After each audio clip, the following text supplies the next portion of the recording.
ሰላም እንዴት ናችሁ? ወደ አክሱም ጉዞ ኢትዮጵያ አየር መንገድ አዲስ አበባ ላይ ነው የምንገኘው። እንግዲህ መጀመሪያ ጉዟችን በጧቱ መጠን ተቀምጠናል። በረራ እንዳያመልጠን። ለ5 ሰዓት በረራ 1 ሰዓት ነው ኤርፖርት የገባን። ዛሬ አርብ ነው በ19 ማለት ነው። 4 ቀን ነው አክሱም እንቆየው። ማክሰኞ ነው የምንመለሰው። ከተቀመጠን እንግዲህ 2 ሰዓት 3 ሰዓት ሆኖናል። አየር ገና ነው ይሆነን አይደለም ፕሌን ይመጣል ብለን እየጠበቅን ነው እንግዲህ እስካሁን። ለማንኛውም እናታችን እመቤታችን ቅድስት ድንግል ማርያም ማፍቀር በዓሏ ህዳር 21 አክሱም ጽዮን ማርያም ለናከብር እየሄድን ነው። ሁላችሁም እንኳን አደረሳችሁ። እንኳን ለእመቤታችን ቅድስት ድንግል ማርያም የንግስ ቀን አደረሳችሁ። መልካም ጉዞ። ሰላም የእግዚአብሔር ቤተሰቦች፣ እንግዲህ ወደ አክሱም ለመጓዝ ኤርፖርት ገብተናል። ዋናው ትልቁ ጉዳይ አክሱም ጽዮን ማርያምን መሳለሙ ብቻ ሳይሆን እዛ ያለውን ታሪክ ባህሉን በተወሰነ መልኩ ለመቅረጽ ነው የሚሄደው። ምንም እንኳን በዓሉን ለማክበር የመጀመሪያ ቢሆንም ለአክሱም ሀገር ግን አዲስ አይደለም እና ሁላችንም መልካም ቆይታ እንደሚኖረን ተስፋ አደርጋለሁ። እግዚአብሔር ሁላችንም የሰላም የፍቅር በዓል ያርግልን። በተለይ እመቤታችን ቅድስት ድንግል ማርያም የማፍቅር ቀኑን የምናከብረው በጣም ጥሩ በሆነ መንገድ እንደሆነ ተስፋ አደርጋለሁ። ምክንያቱም ጾም ውስጥ ነው የዋለው። ነገሮች በጣም ብዙ ነገሮች ብርድ ይላሉ። ፍስክ በሚሆንበት ሰዓት የሚከበር በዓልና ጾም ውስጥ ሲሆን ይለያያልና እግዚአብሔር አምላክ እንኳንም ጾም ውስጥ ያደረገልን ስሙ የተመሰገነ ይሁን።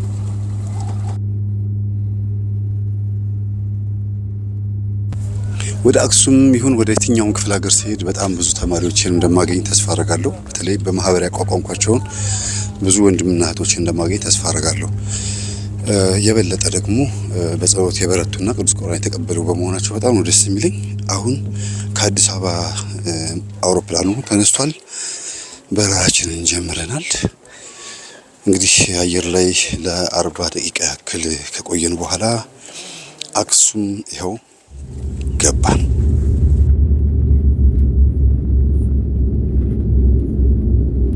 አክሱም ደርሰናል።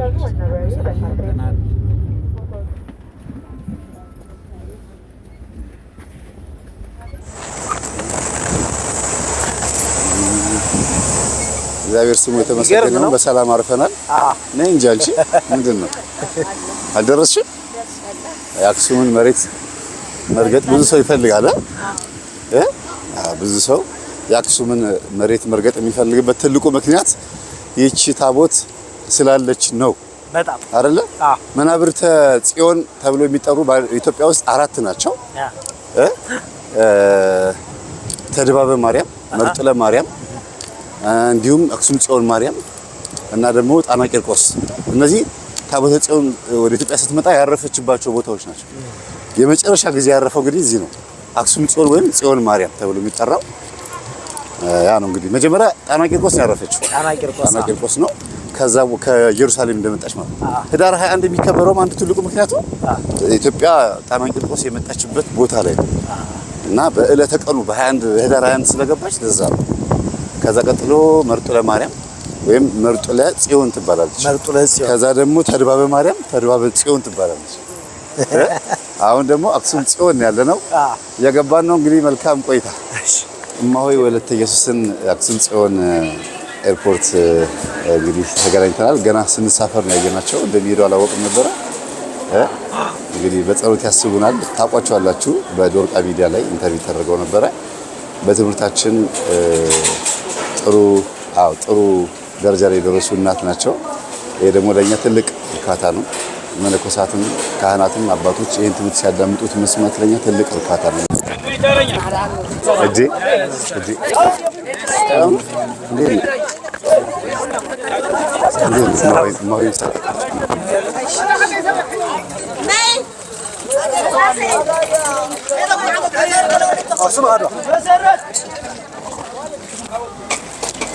ማን አለ ከእናንተ መካከል?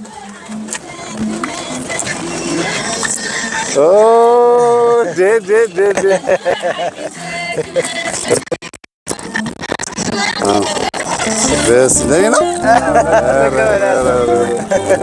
እንዴት ናችሁ? በጣም አመሰግናለሁ። እግዚአብሔር ይመስገን። እግዚአብሔር ይመስገን። እንኳን ደህና ቆያችሁ። ሰላም ናችሁ? እንዴት ነው? ደህና ናችሁ? ሰላም ናችሁ? እሺ፣ እሺ አባቴ፣ እሺ፣ እናመሰግናለን። እንዴት ናችሁ? ደህና ይስጥልኝ። ሰላም ናችሁ? እንዴት ናችሁ? እንኳን ደህና ቆያችሁ። አንበሳ ደህና ቆያችሁ።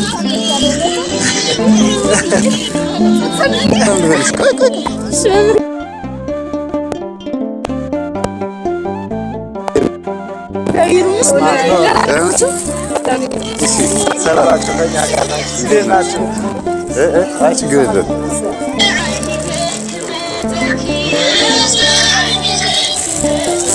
ደስ ይላል። በጣም እናመሰግናለን። እንግዲህ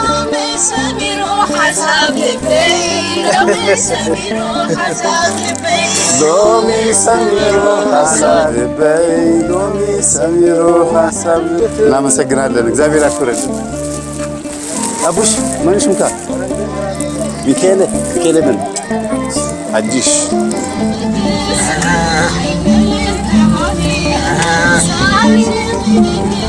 ዛሬ የልቤ ደረሰ። ትርጉሙ ነው። ዛሬ የልቤ ደረሰ። እሰይ ስለተሰመረ ማለት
አውሮፕላን ወርደን ቀጥታ ወደ ክላሳችን የምንገባ መስሎን ነበረ።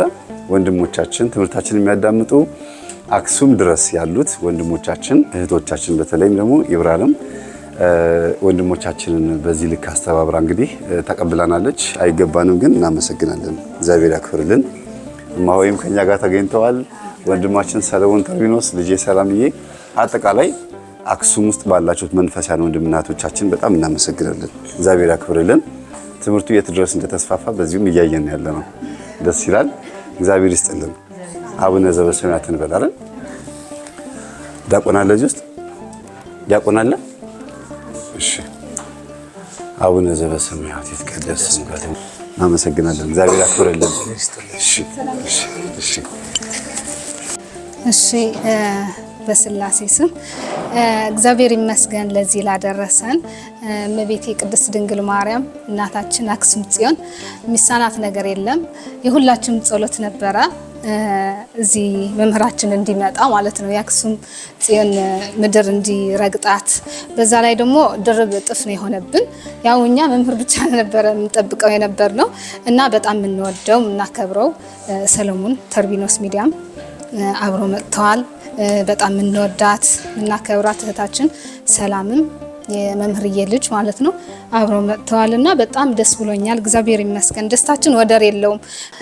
እንናፍቃለን። በጣም ነው የምንናፍቀው። ትምህርት ብቻ ሳይሆን በአካል በተግባር ተገኝተው ማለት ነው እኛ ጋር እነሱም ልክ አዲስ አበባ እንደሚደረገው ጉባኤ እኛ ጋር እዚህ ሆነንም ጉባኤ እንዲደረግልን በዛ ላይ ደግሞ በጉባኤው እንድንሳተፍ ከዛ እኛ ነቅተን ከቤት ነቅተን ተምረን ስናይ ልክ እንደ ሰው ቤተሰቦቻችን ያለነው ጎረቤትም ሆነ ሌላ ሁሉ ነገር እንዲነቃ ያ ፕሮግራሙ እንዲደረግ በጣም እንፈልጋለን እና እግዚአብሔር ይመስገን። የምር እኔ በራሴ ማለት ነው በቲክቶክ የለቀኩት አለ አንድ ቀን የአባታችን መልአከ መንክራት መምህር ግርማ ወንድሙ ቀሲስ ሄኖክ ጎለ ማርያም፣ ቀሲስ ሄኖክ ተፈሪ፣ ቀሲስ ኃይለ መለኮት ግርማ እና መምህርዬ ደግሞ በጣም ወደው ለነዚህ እንዳውቅና የነሱ ማስተምሮ እንድከተል ማለት ነው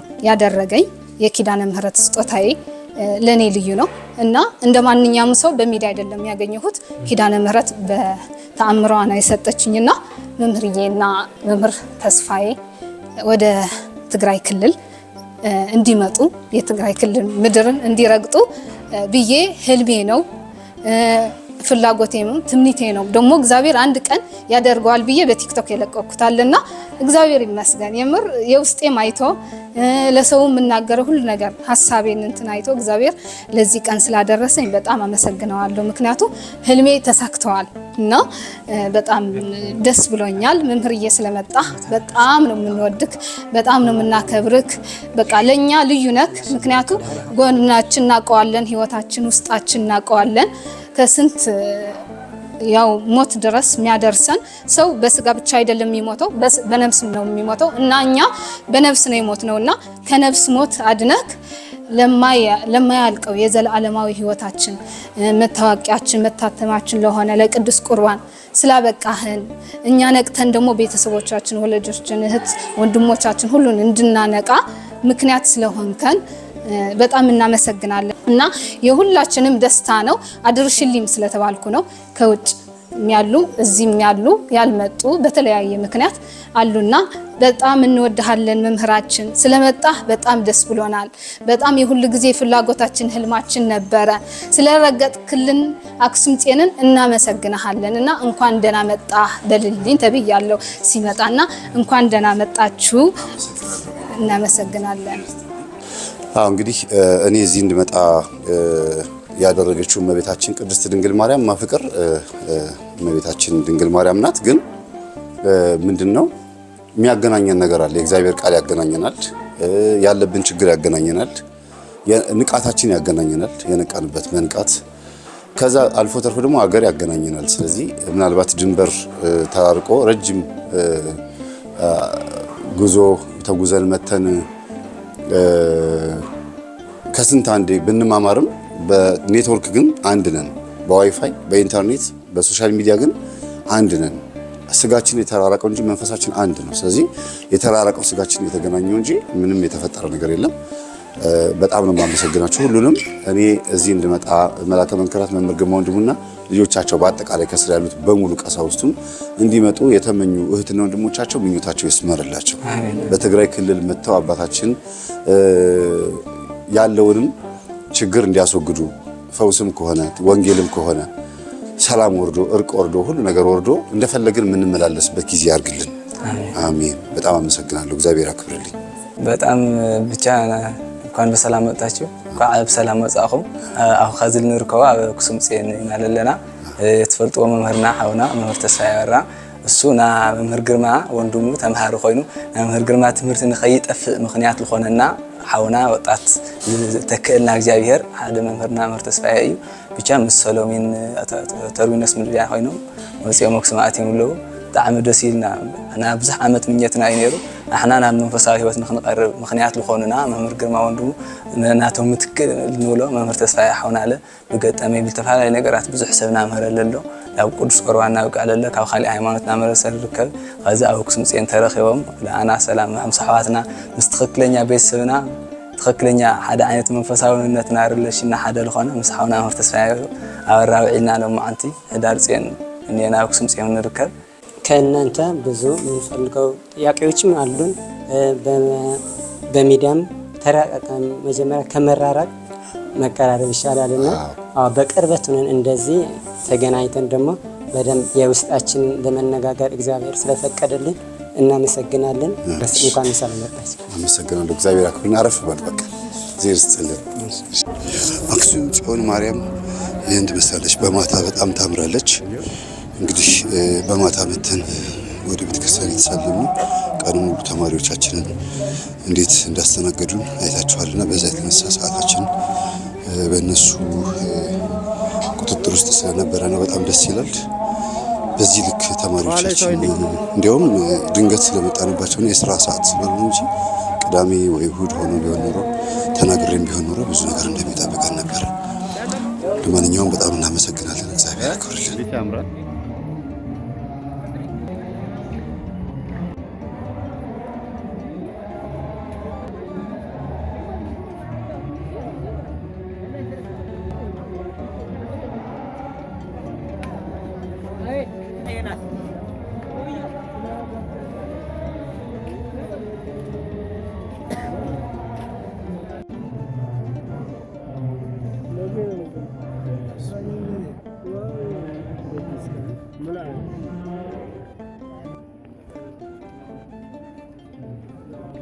አሁን ያለነው አክሱም ጽዮን ታቦቱ አለበት ተብሎ ይሄ ከኋላ የምታዩት ታቦቱ አለበት ተብሎ የሚታሰብበት ቦታ ነው።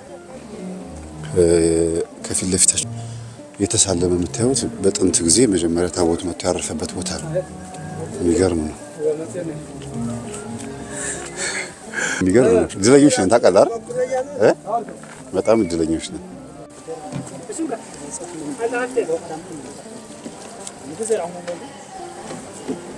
ጸበል አገኘህ?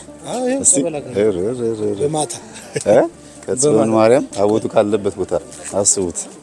እድለኛ ነው።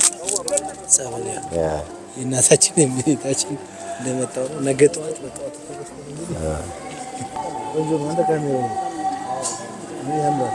ሰላም የእግዚአብሔር ቤተሰቦች እንደምን አመሻችሁ፣ እንደምን አላችሁ። አሁን ያለነው በአክሱም ጽዮን ማርያም ግቢ ውስጥ ነው። ታቦቷ ትክክለኛዋ ታቦት አለች ተብሎ የሚታመንበት የምናምንበት ቦታ ላይ ያለነው። መባረክ ነው። በጣም ደስ ይላል። እኛ ከአዲስ አበባ ተጉዘን የመጣ ነው። ዛሬ ዕለቱ 19 አርብ ቀን ነው። ከማርያም ቀን ቀደም ብለን 2 ቀን ነው የመጣ ነው። በማታ ድባቡ በጣም ደስ ይላል። የሚገርማችሁ ታቦተ ጽዮን ኢትዮጵያ የመጣችበት ትልቁ ምክንያቱ ንብረትነቱ የኢትዮጵያ ስለሆነ ነው። ይሄንን በመናገሬ ብዙ ሰው እንደፈለገ ሊያወራ ይችላል። ግምት ግን አይደለም የምናገረው። ሙሴ ለመጀመሪያ ጊዜ በፈርዖን ቤት እያደገ ያለ በ40 ዓመቱ ከፈርዖን ቤት ተሰዶ ከግብጽ ማለት ተሰዶ ኢትዮጵያን የመጣው ያገባውም ኢትዮጵያዊቷን ሴፕራን ወይም ሴፓራን ያገባው ክህነትም የተማረው በኢትዮጵያዊ ዮቶር ነው። ስለዚህ ክህነትን የተማረው አጠቃላይ እግዚአብሔርን በደንብ ያወቀው ከእናቱ ቀጥሎ ከሙሴ እናት ቀጥሎ ክህነትን ያስተማረው ኢትዮጵያዊ ካህን ከሆነና ሚስቱም ኢትዮጵያዊት ከሆነች እንዲሁም የገረዘችውም ሙሴን የገረዘችውም ኢትዮጵያዊቷ ሚስቱ እንደሆነች ይነገራል። በመጽሐፍ ቅዱስ ላይ ተጽፏል። ስለዚህ በአጠቃላይ ታቦተ ጽዮን ሙሴ ተቀብሏት ወደ ኢትዮጵያ እንድትመጣ የተደረገው መነሻዋ ለሁሉ ለትምህርቱም፣ ለምንጩም፣ ለቃሉም ለሁሉ ነገር መነሻዋ ኢትዮጵያ ስለሆነች ነው ብዬ ያስባለሁ። ይሄን በመናገሬ አላፍርበትም። ደፈር ብዬ በመናገሬም ደስተኛ ነኝ። ቀጥሎ ግን የሙሴ ታቦት በቅዱሳን አባቶች እጅ ላይ የተገላበጠች መታ በድንኳን ስትከበር ቆይታ መታ ፍልስጤማውያን በካህኑ ኤሊ ዘመን የካህኑ ኤሊ ዘመን ማለት በቅዱስ ቁርባን የሚያላግጡበትና የሚዘባበቱበት ዘመን ማለት ነው። ካህኑ ኤሊ 2 ልጆች ነበሩት። በቤተ መቅደስ አጥር አካባቢ ላይ ሴቶችን እያማገጡ ያስቸግሩ የነበሩ፣ ቅዱስ ቁርባኑ ላይ ደግሞ ሄደው እንደፈለጉ እየበሉ እየጠጡ ለመስዋዕት የቀረበው ምግብ እየበሉ እየጠጡ በቅዱስ ቁርባን ያላግጡ የነበሩ የካህናት ልጆች ነበሩ። እግዚአብሔር እነዚህ ልጆች ሊቀጣ ፈልጎ ጦርነት አስነሳ ይላል። ስለዚህ አንዳንድ ጊዜ ጦርነት ሲነሳ ከሰይጣን ወይም ከአጋንንት ወይም ከአህዛብ ብቻ ሳይሆን ከእግዚአብሔርም ይሆናል። ከዛ ታቦተ ጽዮን እንድትማረክ አደረገ እግዚአብሔር። 2ቱ ካህናት አፊንና ፊናስ ታቦተ ጽዮንን ተሸክመው ወደ በረሃ ወደ ጦርነት ሲሄዱ ታቦተ ጽዮን ተማረከች። በማን? በፍልስጤማን በአህዛብ ሰዎች ሲነኳት ታቃጥል የነበረች ትቀስፍ የነበረች ታቦት ፍልስጤማን ሲነኳት ግን ምንም አላደረገቻቸው። ምክንያቱም ልትሰራ ያሰበችው ተአምር ስለነበረ ነው። ወደ ጣዖት ቤታቸው ወይም ወደ አማልክቶቻቸው ዳጎን የሚባለውን ጣዖት ያቆሙበት ቦታ ላይ ወስደው ሲያስቀምጧት ታቦተ ጽዮንን እዛ ቦታ ላይ ተአምር ሰራች። ዳጎን የሚባለው ጣዖት ተሰባበረ ነው የሚለው መጽሐፍ ቅዱስ ሲናገር። ስለዚህ አንዳንድ ጊዜ እግዚአብሔር ተአምር መስራት ስለሚፈልግ ጸጥ ይልና የሆነ ሰዓት ላይ ተአምሩን ያደርጋል። ስትማረክ ዝም የሚለው ቤተክርስቲያን ስትደፈር ዝም የሚለው ለዚህ ነው ማለት ነው። እግዚአብሔር አንዳንዴ ለምን ዝም አልክ ብለን እንጮሃለን፣ ግን ጊዜና ሰዓት ስላለው ነው። ሁሉም ወደ የቤታቸው ሲገቡ የጣዖት ቤታቸውን ዘግተው ቆልፈው ወደ ቤታቸው ሲገቡ የእግዚአብሔር ታቦት በዚህ የአጋንንት ጣዖታቸው በዛ በኩል ፊት ለፊት ተፋጠጡ ይላል። የዛን ሰዓት ሌሊት 6 ሰዓት ላይ ታቦቷ ሰባበረችው ይላል። ከዛ ህዝቡ በጣም ደንግጦ በከተማዋ ላይ ከባድ እባጭ የሚባል በሽታ መጥቶባቸው እንዲሁም ደግሞ የአይጥ መንጋ መጥቶባቸው ፍልስጤማውያን ታቦቷን መመለስ አለብን፣ ይችን ታቦት ማለት ነው መመለስ አለብን ብለው ተሰበሰቡ። ምን እናርግ ሲሉ ቁስል ካመጣችብን የአይጥ መንጋ ከመጣብን ያለን አማራጭ ምንድነው? ታቦቷን መመለስ ነው። ግን ታቦቷ ላትፈልግ ትችላለች። ምን እናርጋሉ? የዚህ ሰዓት ምን አሉ? 2 ላሞችን እናምጣና በላሞች ላይ ሰረገላ አስረን ታቦቱን እዛ ላይ አስቀምጠን ወደ እስራኤል እንልቀቃቸው። ላሞች ልጆቻቸውን ስለሚወዱ ጥጃዎቻቸውን ፈልገው ከተመለሱ ታቦቱ እንዲሄድ አልፈለገም ማለት ነው አምላካቸው። ከሄዱ ግን አምላካቸው መርቷቸዋል ማለት ነው ብለው በዚያ ቀዱ። እግዚአብሔር በዚያ ሐሳባቸው ውስጥ ላሞቹ እየፈነጠዙ ያንቧረቁ ያንን ታቦት ተሸክመው ገቡ። አሚናዳብ የሚባል ሰው ሊያውም ኢያሱ የሚባል እርሻ ቦታ ላይ ማለት የኢያሱ እርሻ ቦታ ላይ ላሞቹ እዛ ሲደርሱ ቆሙ። አሚናዳብ የሚባል ሰው ታቦቷን ተቀብሎ 20 ዓመት ታቦቷ እዛ ቤት ተቀመጠች። ከዛ በኋላ ቀጥሎ ደግሞ አቢዳራ የሚባል ሰው ቤት ደግሞ አሚናዳብና አቢዳራ ይለያያል። አቢዳራ የሚባል ሰው ቤት ደግሞ 3 ወር ተቀመጠች ይላል ታቦቷ። ንጉስ ዳዊት መጥቶ እኔ እቺን ታቦት መንካት አይገባኝም ማለት። በዛን ሰዓት በጣም ክፉ የሆነ ንጉስ ተነስቶ ስለነበረ 20 ዓመት የተቀመጠችው በአሚናዳብ ቤት ታቦቷን አልፈልግም እንዳታመጡ ብሎ ስለነበረ ነው። አንዳንዴ ታቦት የማይፈልግ ንጉስ ይመጣል፣ አንዳንዴ ደግሞ ታቦቷን አምጡ የሚል ንጉስ ይመጣል። ዳዊት በቤተ መቅደስ እንዲሰራላት አልተፈቀደለትም። ካንተ የሚወለደው ልጅ ነው ለታቦቷ ቤተ መቅደስ የሚሰራው ተብሎ ነበረ። ከዛ 3 ወር ተቀምጣ ዳዊት ካለፈ በኋላ ሰሎሞን ቤተ መቅደስ ሰራላት። ቤተ መቅደሱ ተሰርቶ ያለቀው በ21 ነው፣ በህዳር 21 ቀን ነው ወደ ቤተ መቅደስ። የሚገርማችሁ ከዛስ ሶሎሞን ልጁን ሚኒሊክ የሚባለው ከሳባ ከወለደ በኋላ ጎርምሶ እንደኛ ጎረምሳ ሆኖ ወደ ሰሎሞን ወደ አባቴ መሄድ እፈልጋለሁ ብሎ እስራኤል ገብቶ አባቱን አይቶ 3 ዓመት ከተቀመጠ በኋላ ሊነግስብን ነው ልጅህ ሰሎሞንን ማን ነው ልጅህ ሚኒሊክን ልታነግስብን ነው ወይ ሲሉት አይ ኢትዮጵያዊ ንጉስ አይነግስባችሁም እሺ ብሎ ሚኒሊክና የበኩር ልጆቻቸው በሙሉ ካህናት ሆነው አዛሪያስ የሚባለው ሊቀ ካህን ተከትሎ አብረው ሄዱና ሌሊት ለሚኒሊክ ምን ይሉታል? ታቦተ ጽዮንን ጥለን መሄድ አንችልም፣ ልባችን እየደነገጠ ነው። ስለዚህ ሌሊት ተመልሰን መተን ታቦተ ጽዮንን ሰርቀን እንሄዳሉ። እሺ ብለው ታቦተ ጽዮንን በሌሊት መተው ሰሎሞን ሳያውቅ ህዝቡ ካህናት ሳያውቁ ታቦተ ጽዮንን ሰርቀው አመጧት። ግን ሰርቀው አመጧት ተባለ እንጂ ወደ ሀገሯ ነው የመጣችው። ለምን? በወቅቱ እስራኤላውያን ጥፋት አጥፍተው ነበረ። አታርጉ የተባሉትን አድርገው ነበርና ኢካቦድ የሚል ስም ተሰጥቷቸው ነበረ። ኢካቦድ ማለት የእግዚአብሔር ክብር ከእግዚአብሔር ህዝብ ላይ ለቀቀ ማለት ነው። አንዱ ክብራቸው ታቦት ነበረ፣ ለቃ መጣች። ጠቢቡ ሰሎሞን በዛ ሌሊት ህልም አይቶ ነበረ። ፀሐይ ወጥታ ከእስራኤል ወደ ሌላ ወደ ኢትዮጵያ ስትገባ አይቶ ነበረ።